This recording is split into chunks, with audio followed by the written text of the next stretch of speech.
Hey, what's up, everybody? It's Charles, and welcome you guys to another episode of the Dreamerspro Show, where we cover everything from sports, hot topics, classic debates, entertainment, and we give you guys a first perspective on things and how we see them. Now, as y'all are fully aware, Undisputed is one of the biggest sports shows out there, and it really shows the power of television, really just how it can really take people's profile, you know, pretty much all around the world where you become really, really famous. It tells you still how many people watch TV and identify with people through the television set. But anyway, one of the biggest shows in the world in terms of sports, at least American shows, is Undisputed, featuring Skip Bayless and Shannon Sharpe, right? And there have been times in the past when Shannon and Skip have gotten into some really, really fiery debates. Usually the topic items that cause them to really go at each other pretty, fiercely are when they talk about LeBron James, usually LeBron James, sometimes the Dallas Cowboys, and of course, Tom Brady. Now, a number of months ago, maybe 2 months ago or so, probably at the top of this year, there was a big incident between Shannon Sharpe and Skip Bayless on television, right? And it had something to do with the way Tom Brady was playing. And then, of course, they started talking about it. Then Skip Bayless and Shannon Sharpe started going back and forth with each other. And then, in typical Skip fashion, he started to take some pretty below the belt shots at Shannon Sharpe, by saying that you're just jealous of Tom Brady. He was a much better player than you. And that's the reason you're up here saying all of these things. And during that exchange, Shannon Sharpe was able to show a lot of restraint.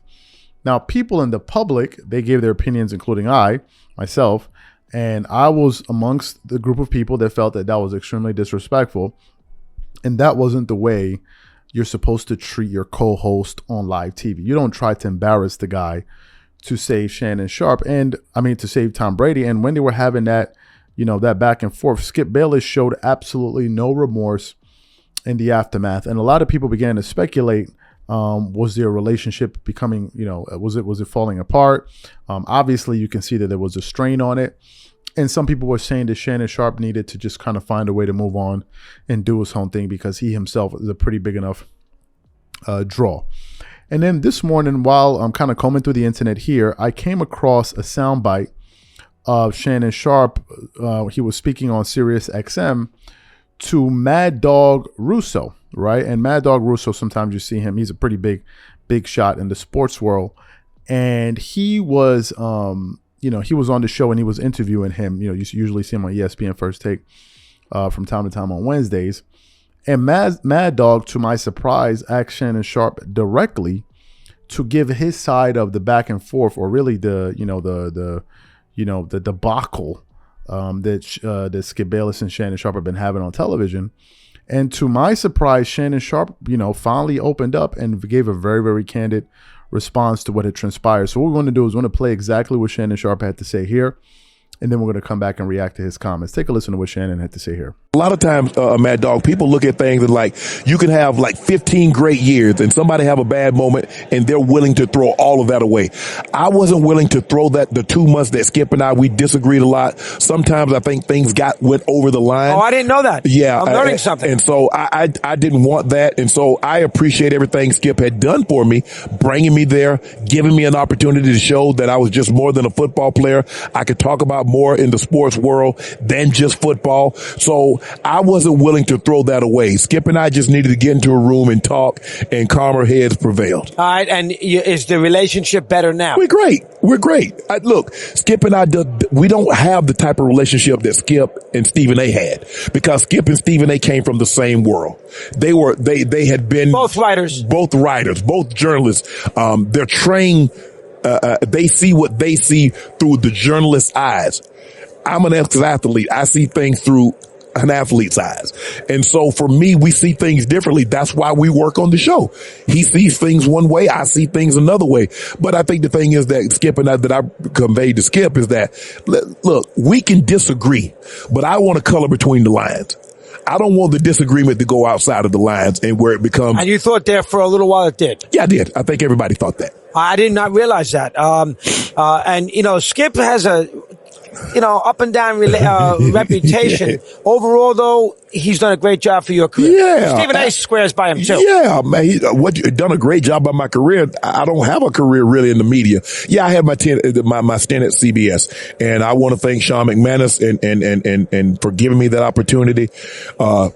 Tony Batiti, they believed in me. I didn't have a whole lot of experience. I came right off the field and they gave me an opportunity to do that. So I appreciate what they did for me for the decade in which I was at CBS, but I was miscast.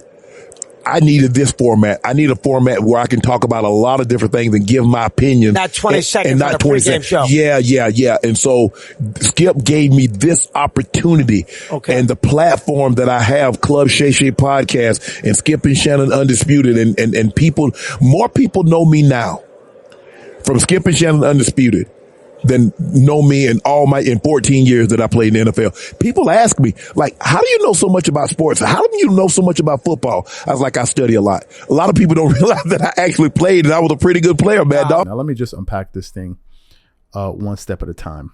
When Shannon originally when that thing originally happened, a lot of people were saying that Shannon Sharpe needs to just, strike out on his own and do his own thing. And I said that it's not as simple as that, right? It's not as simple as that because there are a lot of variables one needs to take into consideration, right?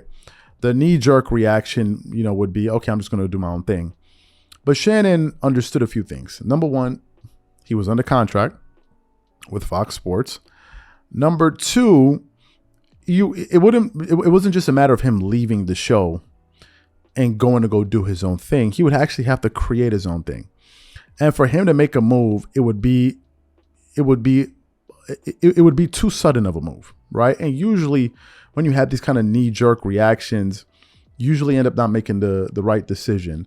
Usually what needs to happen is you need to really sit down and kind of weigh your options and kind of plot your way forward, right? That would have been the best way. So you keep the job. And if you look at it on a practical level, if Shannon Sharpe just abruptly decided to leave Fox, I don't know if he would be in breach of his contract, but you have a flow of revenue coming in every month paying your bills. So before you just automatically turn off the faucet, you would have to have something in place to be able to replace that. You don't just, I'm done, and walk out. And then when you finally cool off, you're like, okay, so what's next? That's not really handling things the right way. If you also paid close attention to his answer, he spoke about, we had a bad 2 months, a difficult 2 months, but you don't throw away a 6-year relationship just for a bad 2 months. And it kind of gave me insight to really what some people face in marriages, right? Where one person on the outside will say, well, just leave her, right? Just leave her, or just leave him, right? But you don't know all of the steps that person will have to go through, and you don't know all of the things they're considering. Because maybe in that moment, that person will say, I need to leave this person. But then later on, they'll sit down and say, but, well, it hasn't been all bad. And based on what Shannon Sharpe said, it seems like that was the approach he was taking to that situation. It's not as easy as I think some people think, just go out there and do your own thing. How many people just go out there really and do their own thing in sports media? Really a few guys that really do that. I can give you guys a few names. Bill Simmons. He was a former employee at ESPN. He went on to create The Ringer, which I believe was sold for $100+ million. Another person that used to work at ESPN was Clay Travis.